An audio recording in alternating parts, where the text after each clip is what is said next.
Whether you're a landlord or a developer, if you're going to buy property, then you'll need to make offers. But how can you improve the chances of having an offer accepted? Well, over the next 30 minutes, I'm going to be telling you exactly what you need to do. My name's Ian Child, and you're watching The Open Door Show.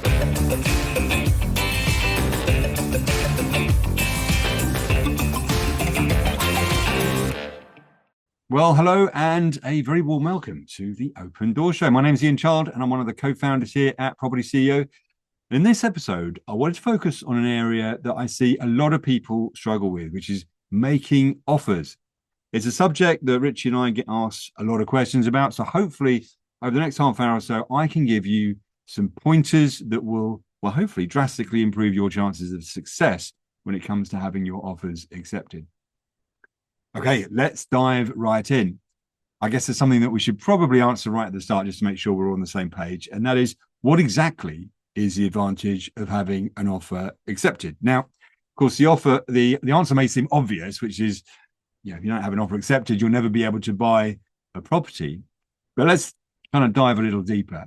I think the first thing that it does, if you're having an offer accepted, is it puts you in pole position to acquire the property. The agent is only going to be accepting an offer from one party, hopefully. And if that's you, then you're in pole position. You get prime focus. I think the other thing that happens as a result of that is that things are going to kind of start moving forward more quickly. You're going to be getting greater access to information. You'll get greater access to the building itself. You'll find that you're able to move more quickly. And you're also going to be taken, I think, a lot more seriously by the agent and also by the vendor. Now, when you're buying a property, sometimes you'll be going through an agent, sometimes you'll be going directly through the vendor. Either way, if you've had an offer accepted, then clearly you are going to be in a pretty good position. I think the other thing that it does, of course, is to some extent, at least, it shuts out the competition. So let's start with the basics. And I think the basics for me sort of start off with what I think of as the 5 rules of offer making. So here goes. First rule is about basically making a quick offer. Do not delay. Get in there quickly. Now, there is a trade-off here, fairly obviously, I guess, between opportunity and time wasting. What you don't want to be doing is offering on every single thing that you see, because what will happen is that the agents will very quickly and fairly obviously work out that you're a bit of a time waster, because not all deals stack up. And if they've getting regular offers from you that fall through, then simply once bitten, twice shy, they're very quickly going to find out that you're not a reliable offer maker. And so they'll discount you going forward. The thing that happens though, when you look at a deal, and the more deals you look at, you get to know a good deal when you see one. Basically, practice makes perfect. The more deals you look at, the more opportunities you have, and the more you will be able to see a good deal when it comes across your desk. Now, the problem I think a lot of developers have, particularly maybe new developers, is they worry too much about making a commitment. And they're worried about, if I make an offer, what if I've got my numbers wrong? What if there's some really silly mistake that I've made? And does it feel like a commitment? And so what they do is they kind of overanalyze. They keep going back and firming up their numbers. And ultimately what happens, well, the deal goes to somebody else. Somebody else moved more quickly. So the first thing to realize with an offer is that it isn't binding. So if you think about when you buy a house, a home for you to live in, then you've tend to kind of made a decision before you've made your offer. You're not looking at it as a commercial, as like a business transaction. It's a place that you want to live in. You've done all your sums. You've worked out that it's exactly the house for you. And so you make an offer on that basis. When it comes to making an offer on a piece of land or on a commercial property as a developer, then it's simply one stage, the first stage in a process. Your offer is subject to all sorts of things. All sorts of due diligence that you now need to do now the offer is in. So the offer isn't binding, and agents know that it's not binding. No one's expecting you to sign on the dotted line just on the basis of an offer. They are going to expect you to do more due diligence. And of course, what happens when you do due diligence? Things get uncovered. If you uncover something that affects your assessment of the project, it's going to understandably affect your offer price, or whether you want to buy the building at all. Now, to some extent, you can be very transparent with the vendor or with the agent if that happens. They're not daft. They will be able to see that if something material has impacted your numbers, then clearly you're not necessarily going to be able to pay the same amount for the property, or indeed be able to buy the property at all. They may be disappointed, but ultimately they'll understand. And there's no guarantee, of course, that said your offer is withdrawn or whatever, that they might come back to you later. Who's to say that other people won't encounter exactly the same problem, and that ultimately, once reality bites, your deal is still the best deal in town? So there's no issue there in making offers. I think so many people worry about making that offer. What I would say is get used to be able to get very familiar with looking at deals so that you know a good deal when you see one, but do not overanalyze before you make an offer. Make an offer. Perhaps for the first time you do it, it'll be a lot sooner than you feel comfortable with, but ultimately you're not committing anything. What it does is it speeds up the whole process, and you'll find that you'll be able to do your due diligence more quickly. So that's rule number one, is make offers quickly. Now, the second rule of making an offer is getting to know the agent as well as you can first. What you're trying to do here is to build some rapport. You just don't want to be on the mailing list. Number of people, developers, first-time developers that I see that feel like they've got a good relationship with an agent because they've been on a viewing, or they've been to see them and they were nice and smiley, and they've been sent, since then they've been sent some particulars. No, that happens to everybody. That happens to absolutely everybody. You want to be in a much better position than that. You want to build rapport. You want to be in a place basically where you could comfortably call them and say, do you fancy going for a coffee? So have a think about that. If you're in that position, have a think about the agents you know. How many of them will actually, would you not feel awkward about picking up the phone and saying, do you fancy going for a coffee? Now, we're not talking about going on holiday together. We're not talking about being godparents to each other's children, nothing like that. It's just basically the next step up from being acquaintance. But having that rapport makes it much more likely that your offer is going to be taken seriously, and that both the agent and then, of course, the vendor is going to have confidence in you as a potential buyer. So make sure that you're establishing that rapport with agents. Now, to some extent, you can't build rapport. Time won't allow you to get to that stage with every single agent that you ever encounter. But doing it with as many as possible, at least trying to build that rapport, is going to put you in a much better place when it comes to making offers.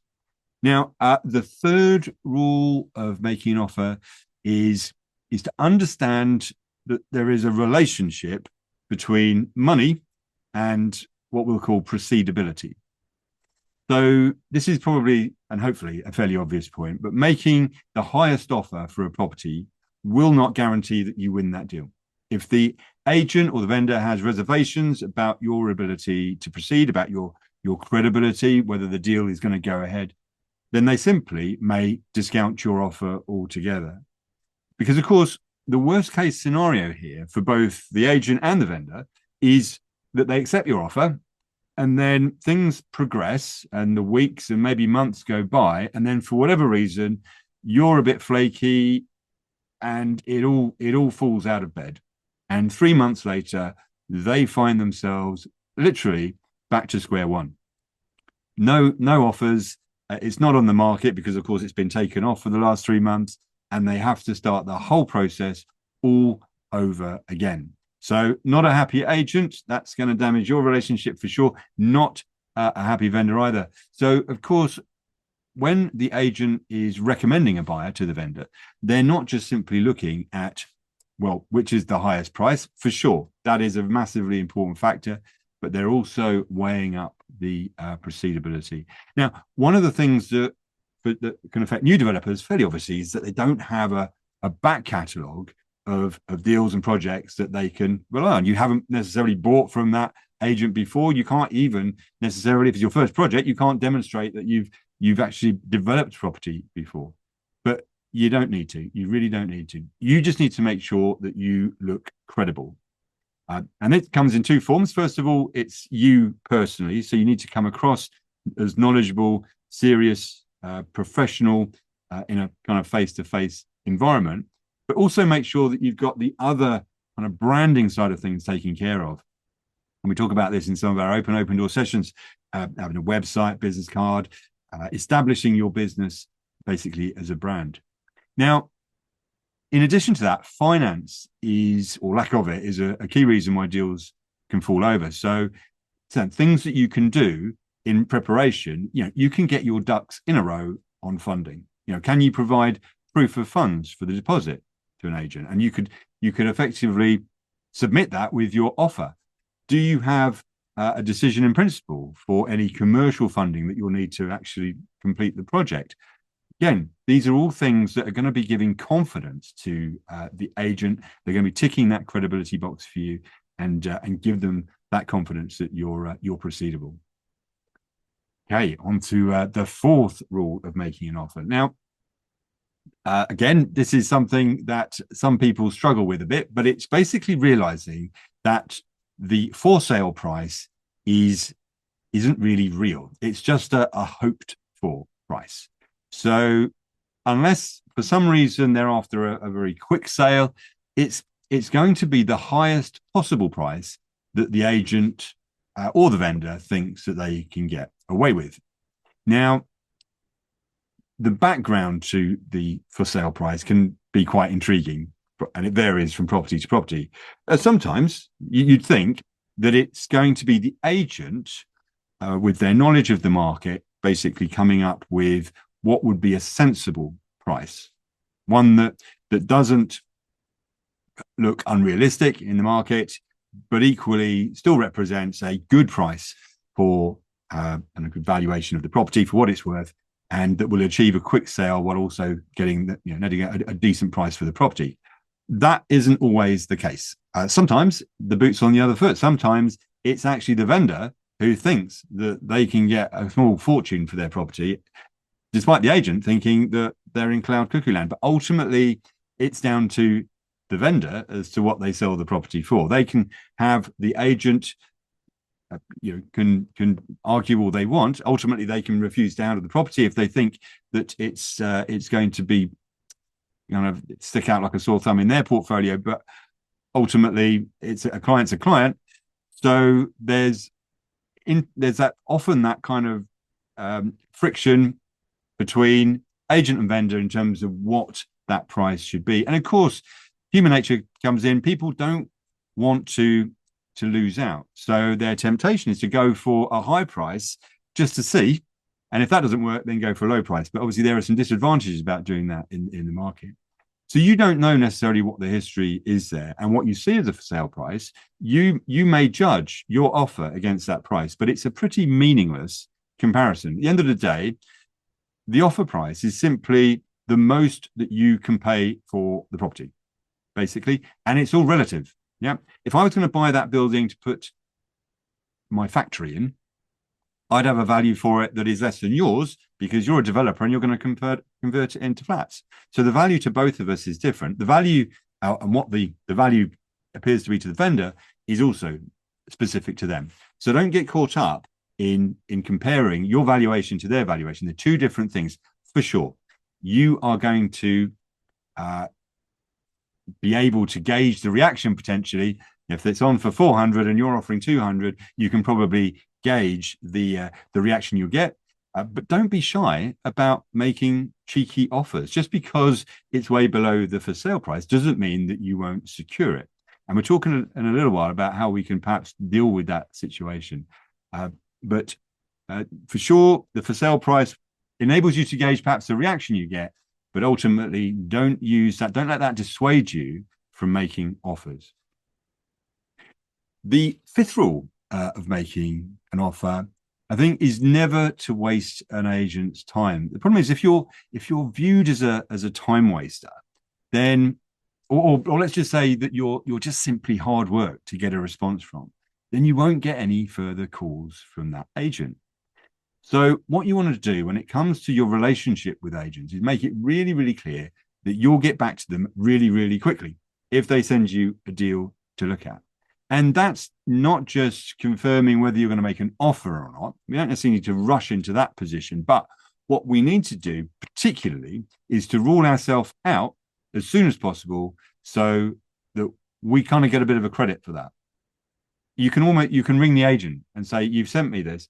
I just wanted to let you know it's not for me. I've had a look at it. It's not up my street. So please just wanted to let you know that so you don't waste any more time on that and chasing me up on that deal. But I've got my eyes wide open for any other deals that fit the brief. Please do stay in touch. And you will earn some brownie points for that because, my goodness me, agents can get very frustrated chasing people up and trying to get offers out of people and just get feedback from people. There's nothing more frustrating in any business, frankly. And the estate agency is no different. So if the other side of that is if the agent asks you for information, make it a priority to get back to them. It's kind of, I think in this scenario, you almost need to treat you might think that you're the customer, but the reality is that you're better off thinking that the estate agent, the commercial agent, is the customer. So treat them with that professional respect. If they ask you for information, make it a priority to get back to them. Ultimately, it's the agent who's deciding who views the property, who gets first dibs, the one that gets the people that get the phone calls initially as soon as stuff comes on the market. And if you're in their good books and you're seen as a good buyer, then you're more likely to get that call. If you're slow to respond and you basically don't pay them that professional sort of courtesy, then you're likely to find yourself not necessarily on the naughty step, but just in a pile of other developers and potential clients that just don't sit on the top tier as far as they're concerned. And that's definitely not where you want to be. Okay, so 5 rules that kind of you need to get your head around when it comes to making offers. Let's have a look now at some core strategies that you should think about using when it comes to making offers. And there's 3 that I wanted to call out to you. The first one is what I call the face-to-face strategy, only because I had to give it a name. You need to first, I think, to understand this, you just need to understand how communication works, which is quite interesting. So here's some facts for you to consider. When we speak to somebody, only around 7% of the communication that they receive from us is in the actual words that we say. So if I'm talking to you now, and the actual words that I'm using are only accounting for 7% of the information that you're receiving, which seems an absolute nonsense, doesn't it? It really does, because goodness me, if I said a whole load of different words, surely nothing would make sense. But actually, in terms of the amount of communication that you're receiving, it is only 7%, much smaller than most people think. A whopping 38% of our meaning is conveyed in the way we say those words. Basically, the tonality of our voice. Is it loud? Is it soft? Does it go up? Is it in the form of a question?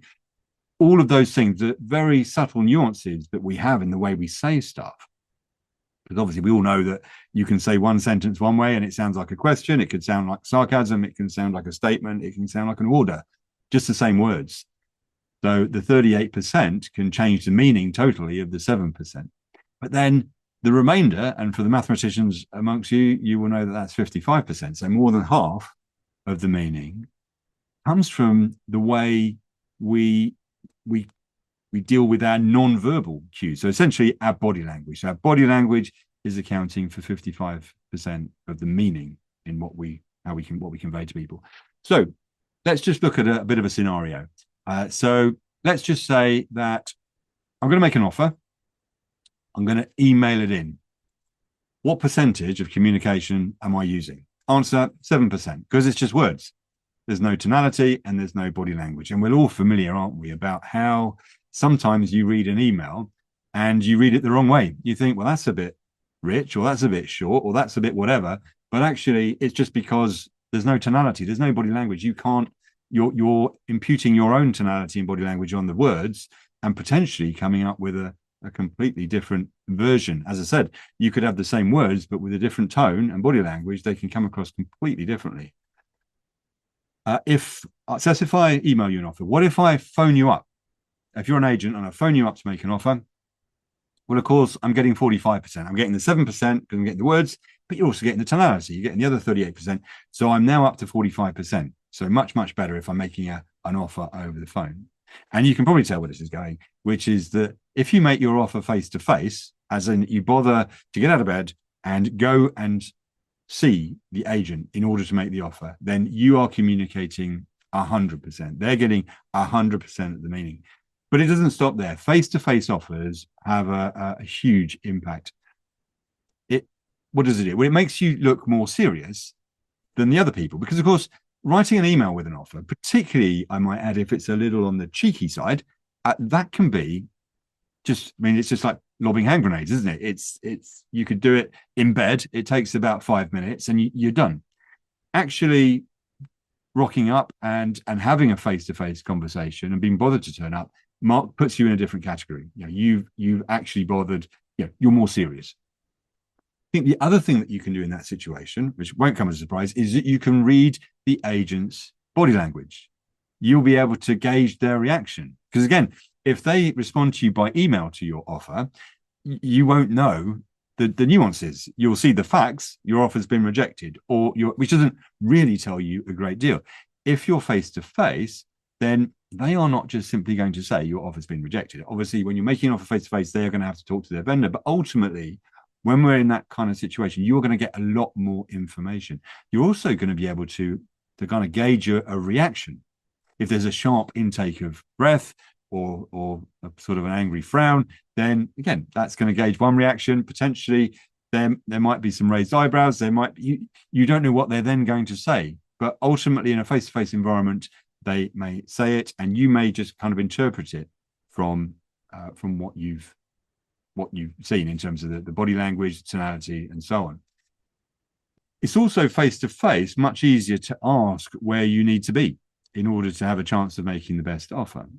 The agent ultimately is playing a game, as we all know. They're trying to get the best price for their client, but that may be in their interest, in everyone's interest, to reveal a little bit more information than they would over the phone or by email in terms of the vendor's expectations or where perhaps other people are, without necessarily nailing down a specific number. Ultimately, it's all designed to encourage you to come up with a bigger offer, but you're going to get much more information if you're doing it that way. So face-to-face making offers, I would say, is number one. Number two, second strategy, is what I call the Dragon's Den strategy. And this is particularly useful if you're making an offer that is below the asking price.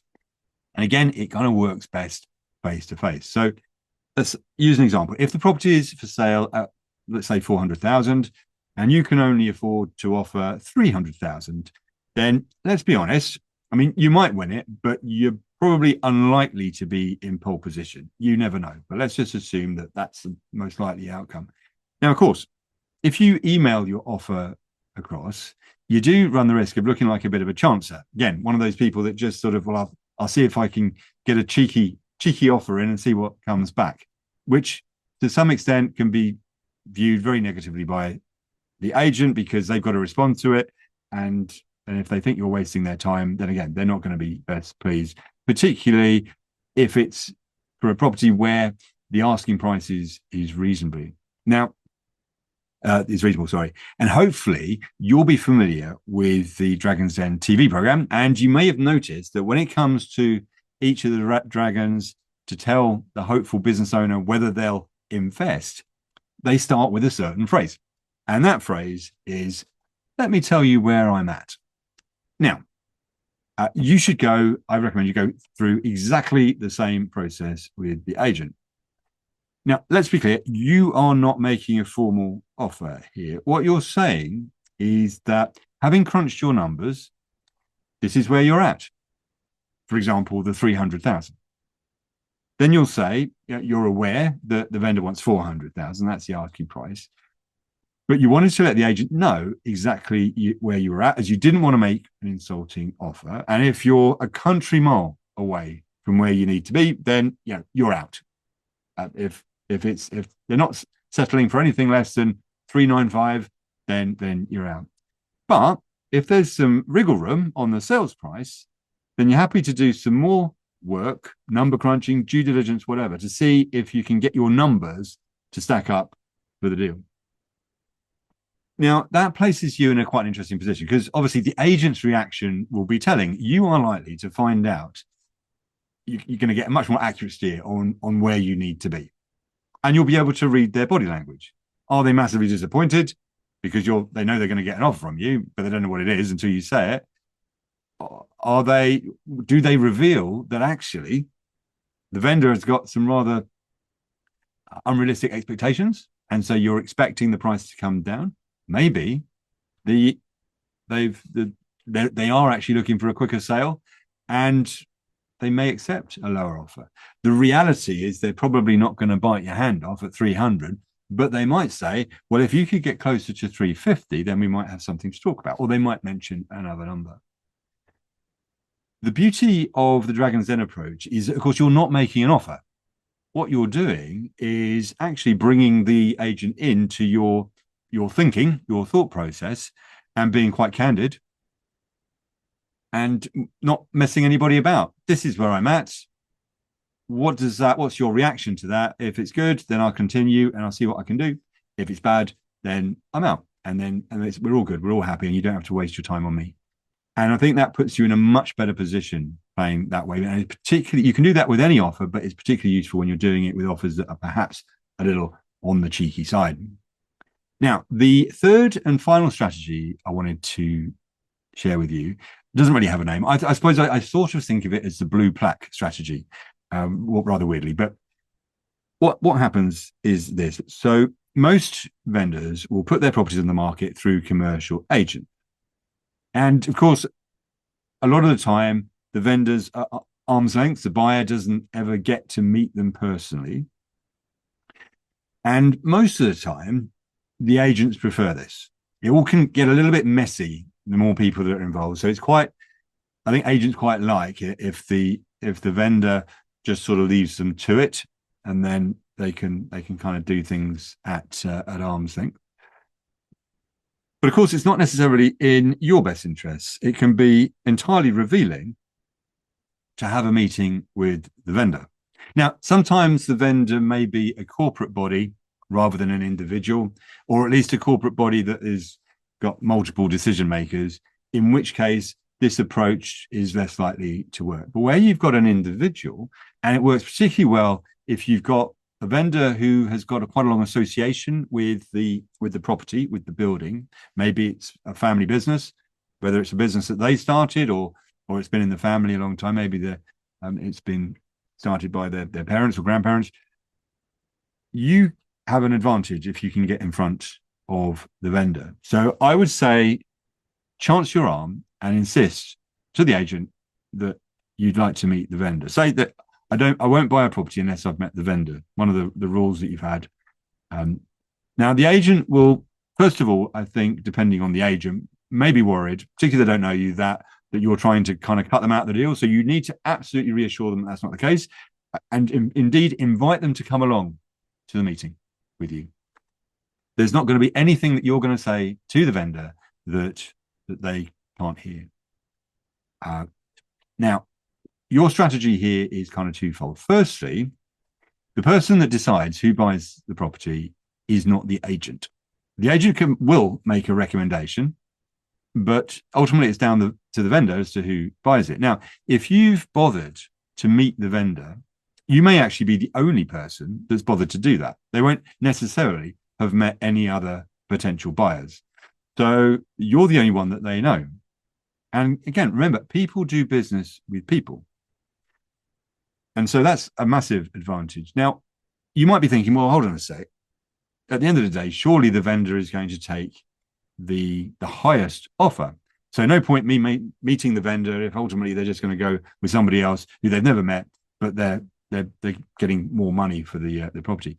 The reality is that as a rule of thumb might be true, but it's certainly not true all of the time. Many owners of commercial property are not cash strapped. Yes, they'll want a good offer for sure, but ultimately having a good relationship with the buyer can make a big difference.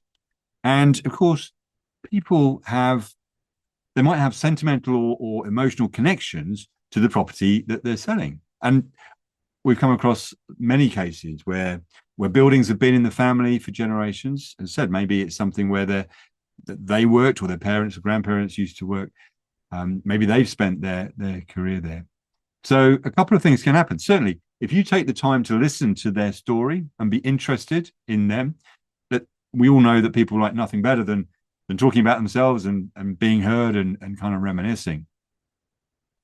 But then what if you were to say something like, I mean, it's your choice. If you were to do the development, you can name the finished development whatever you like. But what if you were to name it after them or their business, so that there was a historical connection that stayed there for the future, and it wasn't just the end of the just a historical sort of full stop?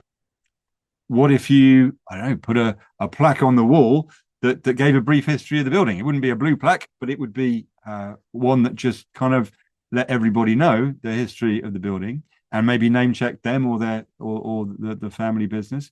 Again, there's lots of things that you could potentially do here. Those are just a couple of examples, but they are not expensive, and they will make you stand out from people who didn't make the effort to do that. I think the second very important advantage of meeting the vendor is that you can not only find out why they're selling, but what's important to them. And that comes out time and time again, both whether you're making offers on buy-to-let properties or investment portfolio properties, or whether you're buying property to develop.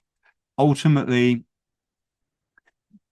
everybody's case is slightly different, and you may find that selling the property is the starting point, or it's up to some extent it may well be the end point, but the rationale behind that, the things that are driving that decision, may actually prompt some other conversation.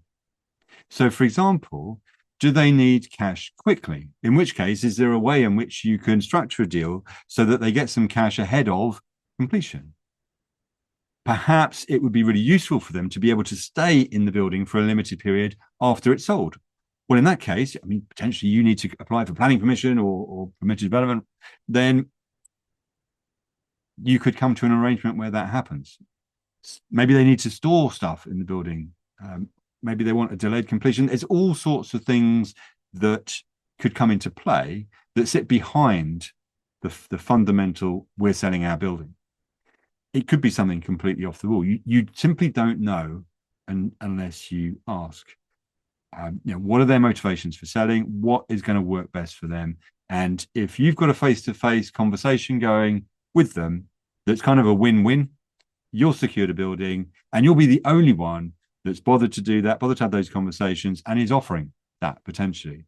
And that may be more valuable than simply the highest offer, because the combination of a good offer from you with some of those other things attached may actually be of more value than simply another offer that doesn't have any of those things attached and is just slightly higher than yours. Wow, there we go. Hopefully that's given you a bit of a steer as to how you can have a better chance of getting your offers accepted. So I wish you the very best of luck going forward. Do let me know in the chat if you've got any other tips and tricks on offers, making offers that you'd like to share. And that's it for this episode of Open Door. We'll be back in a couple of weeks' time with another one. And as ever, it would be really good to hear what you think. So please put your comments below. Please feel free to like and subscribe. I really appreciate it if you do. And in the meantime, if you're interested in learning more about how you can get into small-scale property development, we've put together some pre-recorded training for you. It's hosted by the one and only Richie Clapson, and it's absolutely free. You can access it here at propertyceo.co.uk/SFR, where SFR stands for 6-Figure Roadmap. There we go. That's it from me. Take care. I look forward to seeing you on the next one. Take care.